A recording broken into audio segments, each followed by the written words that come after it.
Afinal, uma alimentação saudável e capaz de melhorar o desempenho esportivo inclui mesmo o carboidrato? Olá, meu nome é Mariane Iori, sou especialista em nutrição funcional esportiva e clínica, pós-graduada em fitoterapia e em oncologia, e neste vídeo vou esclarecer algumas dúvidas importantes em relação ao carboidrato. Será que ele é mesmo o vilão?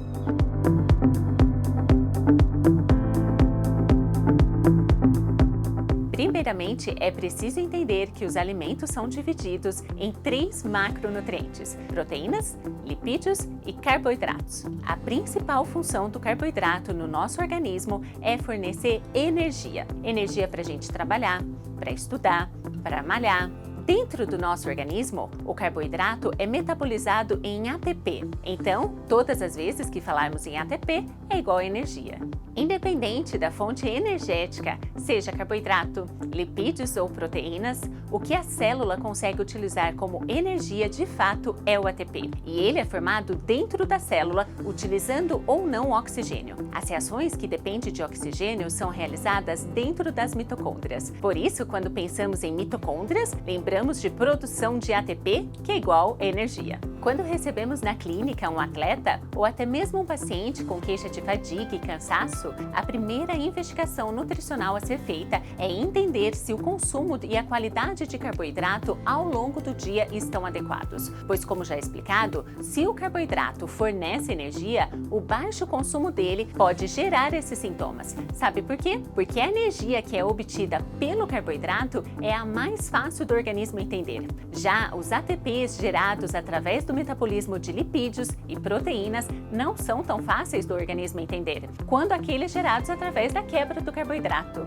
O que observo no consultório é que o modismo de algumas dietas e a obsessão por aqueles corpos perfeitos faz com que o indivíduo consuma uma quantidade de carboidrato muito menor do que a necessária para o seu gasto energético, com o intuito de diminuir peso. São pessoas que associam o carboidrato com um aumento de peso, uma carbofobia, inclusive atletas. Independente do seu objetivo, se é emagrecimento, performance ou qualidade de vida, todos os macronutrientes devem ser consumidos de forma adequada e o nutricionista é o profissional que deve te orientar a quantidade e a qualidade do carboidrato que você deve consumir. Quando consumimos o carboidrato, ele é metabolizado no nosso organismo e a absorção pode ser rápida, igual a um carro Ferrari, ou lenta, igual a um carro Brasília. Nesse aspecto, podemos separá-los em carboidratos de alto e baixo índice glicêmico. O açúcar, que é um carboidrato, é convertido em glicose a uma velocidade muito rápida, uma Ferrari, fazendo com que aumente rapidamente a concentração de glicose no sangue. Estes açúcares são chamados de alto índice glicêmico. Outros, ao contrário, os fazem de forma mais lenta, igual a um carro Brasília, e portanto são chamados de baixo índice glicêmico. Dependendo da situação em que a pessoa se encontra, o consumo pode ser mais eficiente em termos de obtenção de energia do que o outro. Por exemplo, um maratonista correndo a última metade do percurso da prova pode se beneficiar mais com a ingestão de um carboidrato de alto índice glicêmico do que ao contrário. Uma informação importante para desmistificar a questão do consumo de carboidratos é a questão que o carboidrato se transforma em gordura. O que ocorre na realidade é que após o consumo de carboidratos ou lipídios, a maquinária do organismo quebra esses 2 macronutrientes em compostos chamados acetilcoenzima A. Dependendo da necessidade energética da pessoa, esse acetilcoenzima A pode ser utilizado tanto para a formação de ATP na mitocôndria, como para a formação de ácidos graxos livres, que formarão a gordura.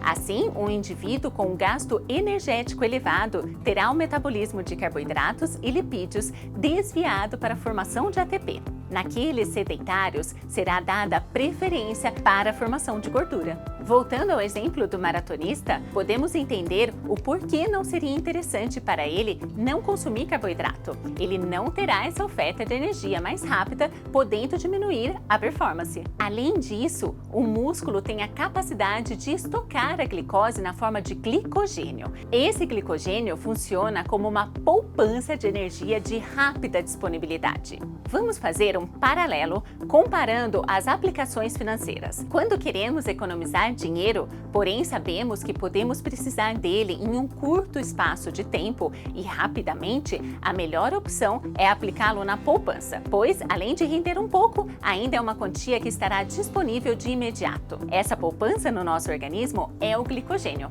que rapidamente serve como fonte de glicose para o músculo em atividade. Quando se quer economizar, porém não há necessidade do consumo a curto prazo, podemos aplicá-lo, por exemplo, em fundos de renda fixa. Rende mais do que a poupança, porém não estará disponível para o saque imediato se precisarmos dele rapidamente. Esse é o caso das gorduras acumuladas. Tendo em mente essa dinâmica dos carboidratos no organismo, fica fácil entender que a não ausência total do carboidrato levará ao emagrecimento ou à melhoria da performance, e sim o conhecimento de em quais momentos determinados tipos de carboidratos podem ser mais ou menos utilizados. É válido lembrar que existem estratégias nutricionais com o carboidrato que podem ser utilizadas na fase de preparação do treino. Uma delas é a redução temporária do consumo de carboidratos. O objetivo é fazer o organismo priorizar a utilização de lipídios como fonte energética. Nessa fase, provavelmente o atleta sentirá os sintomas de fadiga, cansaço e fraqueza. Por outro lado, nessa fase que o indivíduo está treinando e consumindo menos carboidrato, irá estimular a produzir mais mitocôndrias,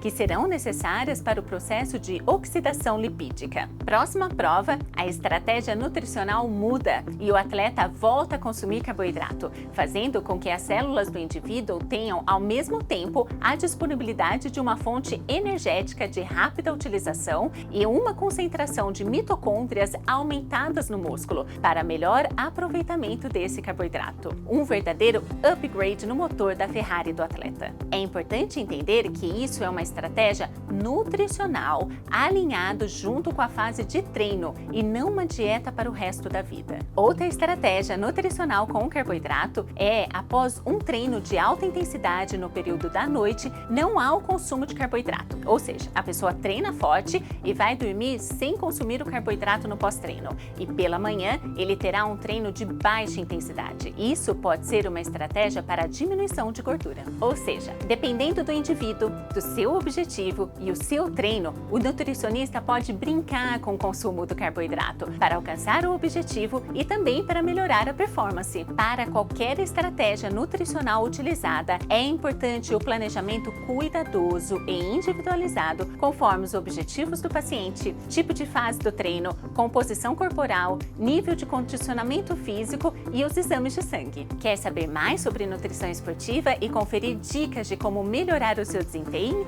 Deixe aqui nos comentários suas dúvidas. Não se esqueça de curtir e compartilhar esse vídeo para que outras pessoas tenham acesso a este conteúdo. E é claro, não esqueça de se inscrever em nosso canal.